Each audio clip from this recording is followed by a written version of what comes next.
Hello, good evening.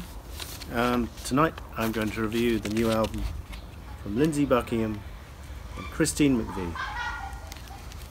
First duet album together, and could easily have been called a Fleetwood Mac album because Mick Fleetwood is on drums and John McVie is on bass. So the only person missing from that classic lineup is Stevie Nicks, and the last three Fleetwood Mac albums missed one of the five of those members and still called it a Fleetwood Mac album, so they could have easily done that. They didn't, which is quite a nice touch. So kind of selling this as a duet concept, not as commercial as if they'd released it under the Fleetwood Mac name, but it's done pretty well. Entered at number 5 in the UK charts and number 17 in the US.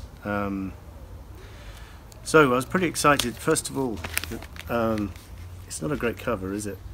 Unfortunately, Lindsey's looking a bit miserable, and Christine's got this strange smile on her face, which is and on the back they're kind of pretending to dance or something. So I don't know. It's I read one review in the Guardian said something like they're trying to give off the impression of being together and giving off love and stuff, but it comes off a bit falsely. I forget what the words the Guardian said, but they were not that impressed.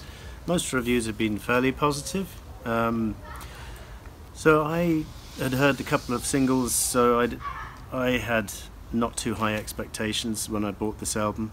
Certainly wasn't expecting another Rumours or Tusk like maybe my friend David Jenner out there was expecting, but I think, as you said, it is unreasonable to expect that of artists in their latter years. For the most part, it would be a revelation if any of them came up with an all-time career classic in their later years, although Bob Dylan's certainly done it a couple of times in the last 10-15 years.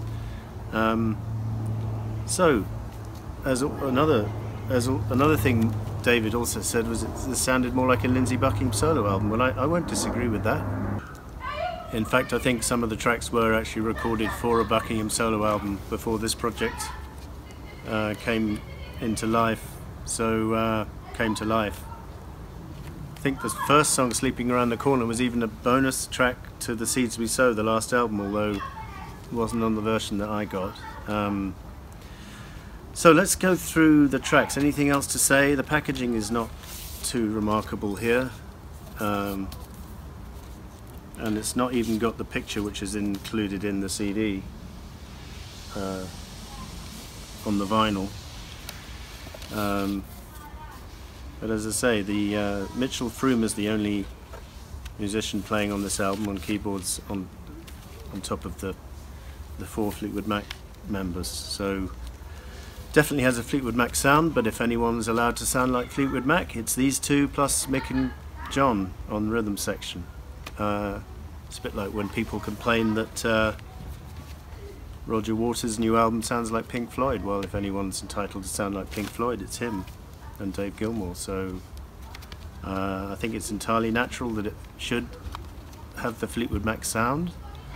Whether it has the Fleetwood Mac magic is another thing altogether.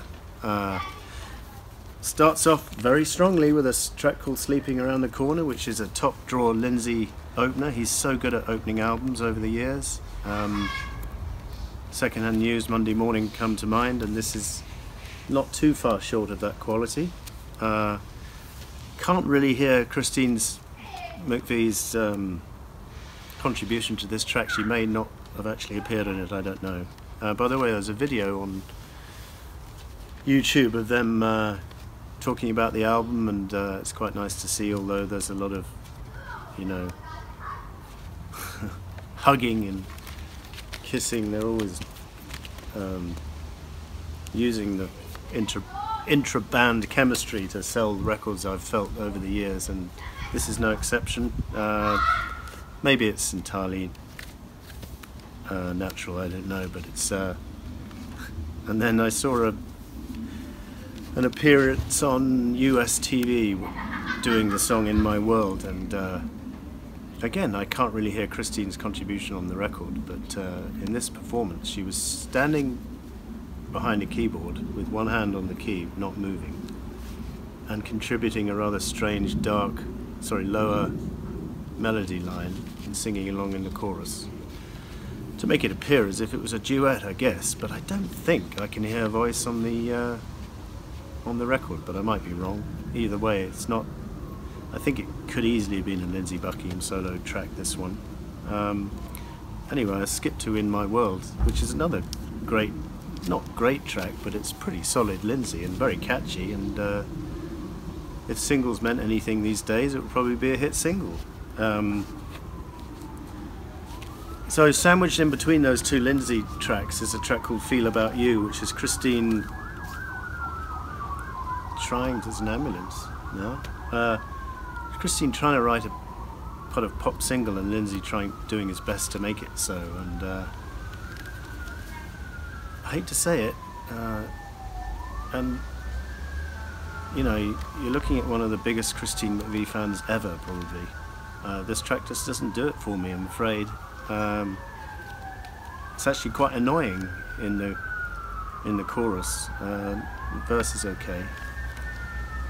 It's just a bit too sort of, you know, over catchy and trying to be catchy, but in not in a good way, I'm afraid. But contrast this to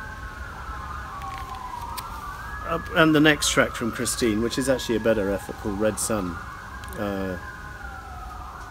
Again, trying to be a hit single, but contrast those two songs to a genuine classic in Christine's catalogue, like Think About Me from Tusk, or You Make Loving Fun from Rumours.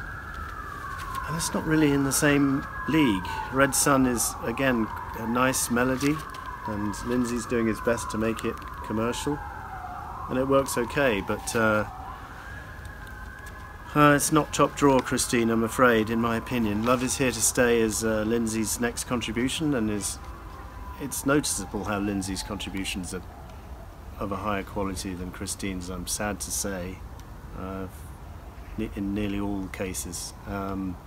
Love Is Here to Stay, you do notice Christine singing along nicely on the chorus, and on the video you can see on YouTube, when they're making the album, you can see them singing it together, so that's nice. Too Far Gone is built around a riff that Lindsey brought into the studio, and Christine said, "What's that?" and wrote a song around it, and it's about the only true co-write collaboration on the album, in my opinion. But it's like too reminiscent of World Turning from the White Fleetwood Mac album. Almost identical melody even, and you know, it's not a bad guitar riff from Lindsey, but it's quite repetitive. So that's a nice jungle drumming from Mick in the middle, which kind of livens things up a bit. So that's probably the best thing about the song, unfortunately. And then Lindsey comes to the rescue again with Lay Down for Free, which is another one of his gorgeous melodies. You know, he's written over the years, like Save Me a Place and Steal My Heart Away. And the chord changes he gets, and just the way he sings, it's just so beautiful. And Lay Down for Free is, you know, if not a great song, it's a bloody good Lindsey latter-day effort, I'll put it like that. And I absolutely love it, probably my favourite track on the album, along with One to Come. And then Game of Pretend is, as one review said, it's got the hallmarks of a Christine McVie classic ballad. It sounds a bit like Songbird. And the verse starts off quite nicely, and then the chorus, very sentimental lyrics. You are the reason for my happiness, and I'm so blessed to find you. It's just not very moving, you know. I preferred her slightly more mournful numbers like Over and Over, and Wish You Were Here from Mirage. And it's a bit sad to say that the best part of this song for me is the last 45 seconds of instrumental. So the chorus is just quite annoying on this one. I don't use that word. I wouldn't have expected to use that word talking about a Christine McVie song, but there you go. on with the show. Lindsey bringing things back on keel again with another great, or pretty damn good track. And this kind of sums up Fleetwood Mac, really. Nowhere to go but on down the road. Let's get on with the show. Fleetwood Mac have stayed together through thick and thin, more or less, over the years, with a bit of a gap in between and the odd member leaving. But the fact that they're still going to be touring next year, all 5 of them, it's quite remarkable, really, considering 40 years ago they were in the middle of 2 relationship breakups, plus Mick having an affair with Stevie and drugs and all the rest of it. So on with the show, uplifting, nice tune, well sung by Lindsey. And then the album ends with Carnival Begin, which is Christine's minor key closer, which is okay. I don't think it's as good as some reviews have been saying, and somewhat rescued by Lindsey's guitar histrionics at the close, bit reminiscent of I'm So Afraid kind of guitar solo at the end. So not a bad closer, but not, you know, when I think of other closers from Christine, like Wish You Were Here from Mirage and Never Forget from Tusk, it's not on the same level. But then why should it be? These guys are in the latter stage of their career. They've already produced, you know, when this fivesome was together, I hardly had a bad thing to say about the band. You know, they produced album after album of sheer brilliance. Maybe the last 2 weren't quite as strong. But anyway, before the plane comes, thank you for watching, and I'd recommend you check it out if you like Fleetwood Mac, but just don't expect too much. Thank you for watching. See you next time.